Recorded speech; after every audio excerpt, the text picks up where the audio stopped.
காயத்ரி ஹாலில் இருக்காங்க. அப்போ சித்ரா தேவி அப்படியே பார்க்குறாங்க, கிட்ட வராங்க, வந்து கேட்குறாங்க, என்ன ரொம்ப வருத்தப்படுறியா காயத்ரி அப்படின்னு சொல்லிட்டு.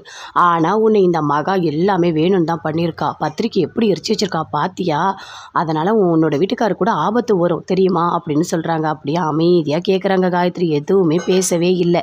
அப்படியே கிட்ட வராரு கௌதம். அம்மா சூப்பராக பேசுகிறம்மா, நீ நல்லா பேசுகிறியே அப்படின்னு சொல்கிறாரு. ஆமாடா ஆமாம், இவங்கெல்லாம் இப்படி தான் பண்ணணும் அப்படின்னு சொல்லிட்டு சித்ரா தேவி கௌதம் ரெண்டு பேருமே சந்தோஷமாக சிரிக்கிறாங்க. சூர்யா ஆஃபீஸ் போகிறாரு. மகா ஃபைல் கொண்டு வந்து கொடுக்குறாங்க. ஆமாம், நீ வீட்டில் இருக்க எல்லா வேலையும் பார்க்குற, ஃபைல் வேறு கொண்டு வந்து கொடுக்குற அப்படின்னு கேட்குறாரு. இப்போ என்னங்க ஃபைல் கொடுத்தது தப்பா, சரி நான் அங்கேயே கொண்டு போய் வச்சிட்றேன், நீங்களே வந்து எடுத்துக்கோங்க போங்க அப்படின்னு சொல்லிட்டு மகா எடுத்துகிட்டு போய் ரூம்லேயே வைக்கிறாங்க. சூர்யா அதை எடுத்துகிட்டு அங்கே வந்து போகிறாரு. இதை கோடீஸ்வரி பார்க்குறாங்க. பார்த்துட்டு எதுவுமே பேசவே இல்லை, அமைதியாக இருக்காங்க. இதை பாட்டியும் பார்க்குறாங்க. பார்த்துட்டு ரொம்ப வருத்தப்படுறாங்க. போயிட்டு தாத்தா கிட்ட சொல்கிறாங்க, அங்கே என்ன நடக்குதுன்னு பார்த்தீங்களா, ரொம்ப கஷ்டமாக இருக்குங்க, மகாவை வந்துட்டு சூர்யா ரொம்ப மோசமாக நடத்திட்டு இருக்கான் அப்படின்னு சொல்கிறாங்க. அதை கேட்டோன்னே தாத்தா சொல்கிறாரு, மகா எவ்வளோ நல்ல பொண்ணு, நம்மளை எப்படி பார்த்துக்கிறா, ஏன் தான் இவன் இப்படி பண்ணுறானோ தெரியலையே, அவன் வேணும்னே நம்மக்கிட்ட நடிக்கிறான், அவனை ஏதாச்சும் நம்ம பண்ணணும், கண்டிப்பாக ரெண்டு பேரும் சேர்ந்து வாழணும் அப்படின்னு தாத்தா பாட்டிக்கிட்ட சொல்கிறாரு. ஆமாங்க, எனக்கும் கஷ்டமாக தான் இருக்குது. எத்தனை வாட்டி அவன்கிட்ட சொல்கிறது, எதுவும் பண்ணாத, சேர்ந்து வாழு, ஒழுங்காயிரு, உண்மையாயிருன்னு சொன்னால் அவன் கேட்கவே மாட்டான் அப்படின்னு சொல்லிட்டு பாட்டி சொல்லிகிட்ருக்காங்க. ரொம்ப ஃபீல் பண்ணிகிட்ருக்காங்க ரெண்டு பேருமே. அப்போ கோடீஸ்வரி வராங்க. இங்கே வாமா அப்படின்னு சொல்லிட்டு கூப்பிடுறாங்க. நானா அதை வரேன் அப்படின்னு சொல்லிட்டு கிட்ட வராங்க. இல்லை, நீ நடந்த எல்லாத்தையுமே நாங்களும் பார்த்துட்டு தான் இருக்கோம், எப்படி ஆச்சு மகா சூர்யா ரெண்டு பேருமே சேர்ந்து வாழணும் அப்படின்னு சொல்கிறாங்க. எனக்கும் அதுதான் ஆசை, ஆனால் நடக்கிறதெல்லாம் பார்த்தா எனக்கும் கஷ்டமாக இருக்குது அப்படின்னு கோடீஸ்வரி சொல்கிறாங்க. அதுக்கு தாத்தா பாட்டி ரெண்டு பேருமே, நான் வந்து உனக்கு ஃபுல்லாக சப்போர்ட் பண்ணுறேம்மா, நீ என்ன பண்ணுறியோ பண்ணு, ஆனால் ரெண்டு பேரும் சேர்ந்து வாழணும் அப்படின்னு தாத்தா சொல்கிறாரு. சொல்லிட்டீங்கல்ல, அது ஒன்று போதும், அதுக்கு மேலே நடக்கிறதெல்லாம் நான் பார்த்துக்கிறேன் அப்படின்னு சொல்லிட்டு கோடீஸ்வரி சொல்கிறாங்க. ஆனால் எப்போவுமே எனக்கு நீங்கள் சப்போர்ட் பண்ணிகிட்டே இருக்கணும், எல்லாமே நான் பார்க்குறேன் அப்படின்னு சொல்கிறாங்க. கண்டிப்பாக உண்டு அப்படின்னு சொல்லிட்டு தாத்தா பாட்டி சொல்கிறாங்க. அப்போ மகா சூர்யா ரெண்டு பேரும் சேர்ந்து வளராங்க, நீங்கள் நினச்சிக்கோங்க அப்படின்னு சொல்லிட்டு கோடீஸ்வரி அங்கேருந்து வராங்க.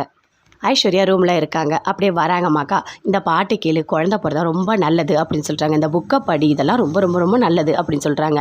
அதுக்குள்ளே அவங்க அம்மா வராங்க. கோடீஸ்வரி, இந்தாம்மா ஜூஸ் குடி அப்படின்னு சொல்லிட்டு கொடுக்குறாங்க. இதெல்லாம் பார்க்கும்போது ஐஸ்வர்யா பயங்கரமாக அழறாங்க. ஏமா அழற அப்படின்னு சொல்லிட்டு கேட்குறாங்க. இல்லை, நீங்கள்லாம் என்னை பார்த்து பார்த்து கவனிக்கிறீங்க, ஆனால் என் வீட்டுக்காரி என்னை ஒரு பொருட்டாக மதிக்கிறது கூட கிடையாது, என்னை கண்டுக்கவே மாட்டுறாரு அப்படின்னு ஐஸ்வர்யா சொல்கிறாங்க. அதை கேட்ட உடனே கோடீஸ்வரி ரொம்ப ஃபீல் பண்ணுறாங்க. இங்கே பாரு ஐஸ்வர்யா, இதெல்லாம் வந்து தானாக நடக்காது, நாம தான் மாற்றணும். நான் இருக்கல்ல, அம்மாவும் கூட இருக்கல்ல, நல்லதே உனக்கு நடக்கும், புரியுதா? உன் வீட்டுக்கார் சரியில்லைன்னா நீ கவலைப்படாத, நான் கூட இருந்து அவருக்கு சூப்பரான ட்ரீட்மெண்ட் கொடுக்குறேன், நீ கவலையே படாத அப்படின்னு சொல்லிட்டு கோடீஸ்வரி சொல்கிறாங்க. அதை கேட்டோன்னே உண்மையாவாமா அப்படின்னு ஐஸ்வர்யா சொல்கிறாங்க. கண்டிப்பாக உன் வீட்டுக்கார் மனசை மாற்றி உன் கூட ரொம்ப சந்தோஷமாக அதுவும் நல்லா பார்த்துக்கிற மாதிரி நான் பண்ணுறேன் அப்படின்னு சொல்கிறாங்க. இது எல்லாமே அப்படி சித்ராதேவி பார்த்துக்கிட்டு இருக்காங்க. ஓ, இதெல்லாம் பிளான் போட்டுட்ருக்கீங்களா? உங்களுக்கு எவ்வளோ தைரியம் இருந்தால் என் பிள்ளையே மனசை மாற்ற போகிறீங்களா? விட்டுருவேனா? நான் இருக்கல்ல கூட, அது வரைக்கும் அந்த ஐஸ்வர்யாவோட சேர்ந்து வாழவே விட மாட்டேன். கண்டிப்பாக என் பிள்ளைய என் கைக்குள்ளேயே நான் வச்சுப்பேன். என்ன பண்ணுறேன் நானும் பார்க்குறேன். இவ்வளோ பிளானாக போட்டுட்ருக்கீங்க அப்படின்னு சொல்லிட்டு சித்ராதேவி அப்படியே பயங்கரமாக கோவப்பட்டுட்ருக்காங்க. அப்படியே சந்தோஷமாக கோடீஸ்வரி சிரிச்சிட்டே வராங்க. சிரிச்சிட்டு வந்து டான்ஸ்லாம் ஆடுறாங்க.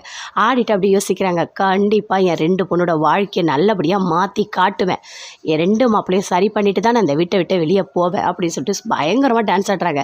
ஆடு நல்லா டான்ஸ் ஆடு அப்படின்னு சொல்லிட்டு சித்ராதேவி அப்படியே பார்க்குறாங்க. ஆனால் நான் இருக்கேன், அதை மட்டும் மறக்காது.